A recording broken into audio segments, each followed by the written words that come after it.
black ops stuff they've been sitting on for 50 years, if not far longer, that we will be in deep, as President George Bush Sr. said, doo-doo, when the day of reckoning, 2012, December 21, 2012, arrives, and we are totally unprepared for what might happen. And again, I said earlier that politics is 99% perception. To my mind, there are two questions here. One is, what's really going to happen? And I'm working with enterprise and researchers like Joseph Farrell and others to try to figure out the physics. And the other track is political. It's what do they, the controllers, the people who have literally suborned history, kept us from knowing our real history, completely suppressed current history, given us a fake script. What do they think is going to happen, and what are they doing to get ready? Oh, and by the way, not telling any of the rest of us. Right. Okay, can you answer your own questions? Gosh, I hate it when I have to answer my own questions. There is a physics. We are actually picking up some very interesting hyperdimensional / torsion indications that aligning the Earth, the Sun, and the galaxy, which happens once every 26,000 years, has an effect, has a real physical effect. The question is, how much? We also have evidence that the in-crowd, you know, the Rockefellers, the De Beers, the Diamond Guys, the Illuminati. Well, we're talking Weishaupt Bilderbergs. now. The Bilderbergers, all those groups, all those really, really bad guy groups people love to hate now, that they know something. Or more accurately, they think they know something. And they have been taking steps for the last 100 years to get ready. What's really interesting to me, and this was so cool when I figured it out and I was able to lay it out at the Joshua Tree Conference, which is not the first place that I've been laying this out. I've done several conferences now under almost like focus groups to see how people, you know, would stand up and salute when they saw this data. When Columbus sailed the ocean blue in 1492, one of the things he brought back was stuff from the Mayan calendar, Mayan codices. Well, you're told they were burned, right? Wrong. I think they were sequestered in the Vatican archive. Who in their right mind, if they're around sopping up stuff, is going to destroy information? Forget the fact that they're not religious, that they're into saving their own skins, that they're looking for edges on society and politics and populations, and it's all about control. The cover story is, of course, if they're burned, there's nobody can look at them anymore. So you can look at them in secret. So I think all these codices that the scholars lament, oh my God, they burned them, oh, they were so bad. No, they went back to the Vatican. The reason I know this, because the only way this could have worked out is that in 1582, when a German scholar, Germany again, interesting, was set up by Pope Gregory to head a council to reform the calendar, because the seasons had gotten out of sequence with Easter and Christmas and birth of Christ and resurrection of Christ and all that. I mean, it really, you know, you can't have Christmas in July, and that was what was going on. So the calendar had to be reformed from the old Julian calendar. So Gregory sets Clavius, who's the German mathematician genius, to head this panel, you know, this presidential committee, if you want to think of it in those terms, to basically recommend changes in the calendar.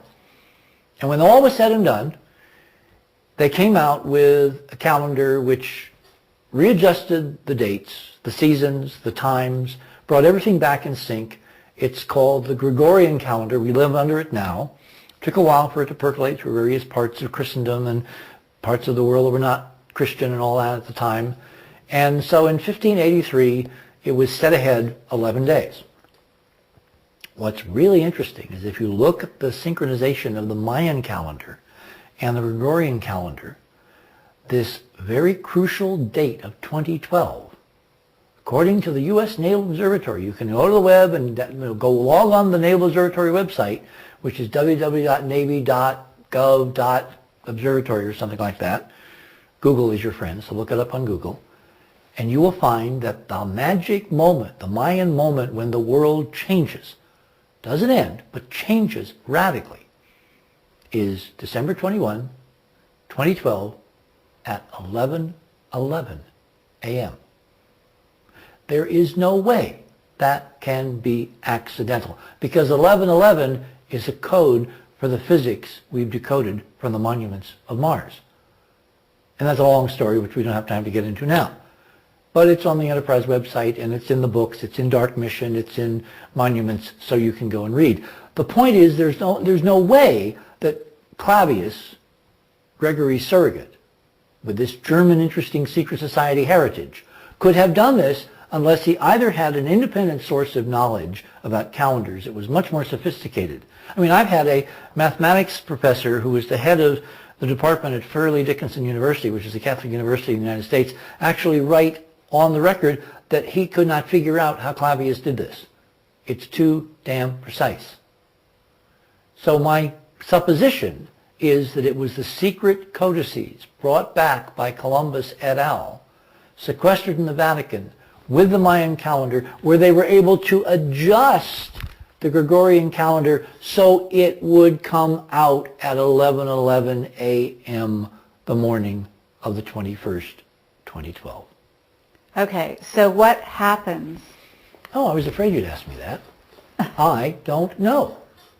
Are you working on that? I'm working on it, of course. It's a work in progress. Okay. I don't know. I mean, I'm not going to sit here and tell you what I don't know. I can tell you what I suspect. Okay. But because the implications are so serious and the amount of effort being spent by the bad guys is so great, I strongly infer that it's not going to be a good hair day for a lot of people. But I cannot take that to the bank yet. Sure. There are various ways that this could be changed radically. One way is if the guys in the black ops community who are playing with their secret toys, their secret spaceships, their secret space program, going to and from, looting the moon, finding the libraries, doing God knows what they're doing out there, if they suddenly realize that this technology is actually applicable to entire worlds, that there's a physics here that can literally take control of the planet and prevent bad things from happening, that would be really cool. Because the thing that would get us in the end is if there's a real problem coming and there isn't a damn thing we can do about it. Fortunately, based on all kinds of evidence, including the folks that you guys talk to all the time, everybody inside knows all this stuff. It's just us peons outside that are not supposed to know it. Right. Which means nothing has to be invented. All it has to be is redirected from over here, whatever they're doing with it, to over there, which is the planetary problem. And our job is to get people on the inside to realize they don't have a ticket out of here. That they're caught with all the rest of us. That we're in it together. We're all in it together because the lie has been different at every level. And even if they've been told they have a ticket to leave Dodge, they probably don't. So they have families and aunts and uncles and dogs and cats and mortgages and all that stuff, and they will be here when whatever is coming in 2012, based on a physics that I can document, is here. Okay, well, we have a scientist who is talking to us very briefly for a moment. He came out and he said there are going to be 3 events between now and 2012. And he is a well-regarded scientist, someone you would know. And perhaps you've been talking to him. We don't know. We can't name him. Okay. And he says, one is a CME, a coronal mass ejection from the sun. And Bill, you got to help me with this. The second is a magnetic pole reversal. Okay. And said, finally, a pole shift. And he said that these events will begin in 2009 and culminate in 2012. And then he wouldn't tell us any more because he said he was constrained by national security clearance, and we were the first people we'd spoken to outside of the national security community for the last 7 years.